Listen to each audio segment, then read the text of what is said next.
Ngayon nga ay lumabas sa din ang katotohanan sa balitang may mga anak na nga sina Julia Montes at Coco Martin. Kung matatandaan na 3 years ago isa ang Showbiz Philippines Media Network sa naglabas ng balitang ito. Naging mailap sila sa pagsasalita noon sa publiko dahil pinoprotektahan ni Coco Martin ang imahe ni Julia Montes, lalo na ang mga kontrata nito sa ABS-CBN Management, kung saan hindi pa maaaring isapubliko ang patungkol sa anak nila dahil sa mga commitments sa trabaho noon ni Julia Montes. Ito ang buong detalye. Sa ngayon nga ay nagbigay na ng go signal ang dalawa sa media na pwede nang ilabas ang patungkol sa kanilang mga anak. Ngunit pinapakiusap lamang daw nila Coco at Julia na respetuhin ang kanilang desisyon na gawing pribado ang kanilang family life, pati na din ang katauhan ng kanilang mga anak.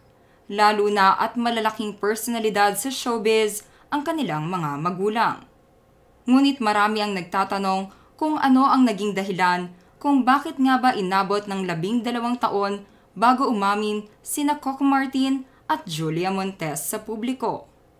Ayon sa aming source ay nagsimulang magkaroon ng espesyal na relasyon ng dalawa taong 2012 nang magkadevelopan sila sa pinagbibidahan nilang teleserye sa ABS-CBN na walang hanggan.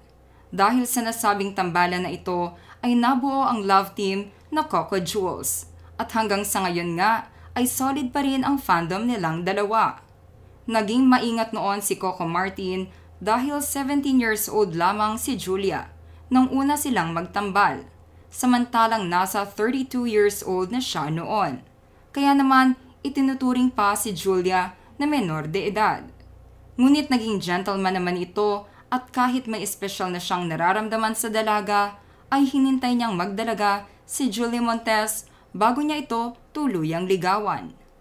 Ito daw ang siyang dahilan kung bakit mas pinili nilang dalawa na ilihim ang 12 taon nilang relasyon upang hindi ito mahaluan ng intriga dahil totoo naman talaga silang nagmamahalan.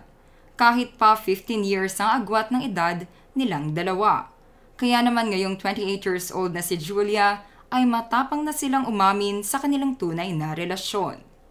Noong nakaraang July ay binigyan din ng permiso ni Julia at Coco ang itinuturing nilang nanay sa showbiz na si Sharon Cuneta na ilabas ang mga larawan ng binyag ng kanilang pangalawang anak na lalaki na pinangalanan nilang Popoy, na siyang isinunod sa pangalan ng lolo ni Coco Martin na si Popoy Nascianceno.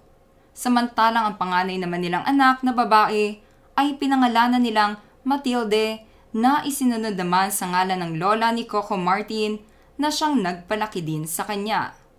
Sa mga larawan na ito ay makikitang kasama ni Coco Martin at Julia ang mga malalapit nilang kaibigan sa showbiz na kinuha nilang ninang at ninong para sa binyag ng kanilang anak.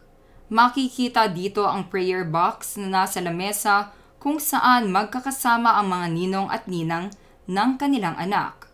Sa larawan naman na ito, kung saan yakap ni Sharon si Catherine Bernardo ay makikitang may blue cake na may nakalagay na God Bless Popoy at isa ito sa mga cake na siyang iniregalo sa kanilang anak para sa binyag nito noong nakaraang July.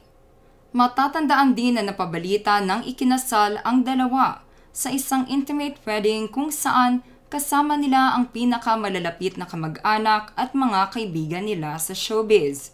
Sinadya din daw ng dalawa na huwag itong sabihin sa kahit kaninong kilala nilang writers at columnist ng balita upang maging tahimik lamang ang kanilang buhay mag-asawa.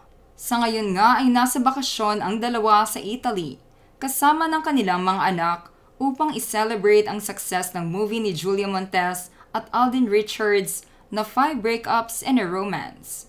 Talagang makikita na mula noon hanggang sa ngayon ay lalo pang tumitibay ang samahan ng dalawa, kahit pa kaliwat kanan ng issue ng hiwalayan ng mga artista ngayong taon.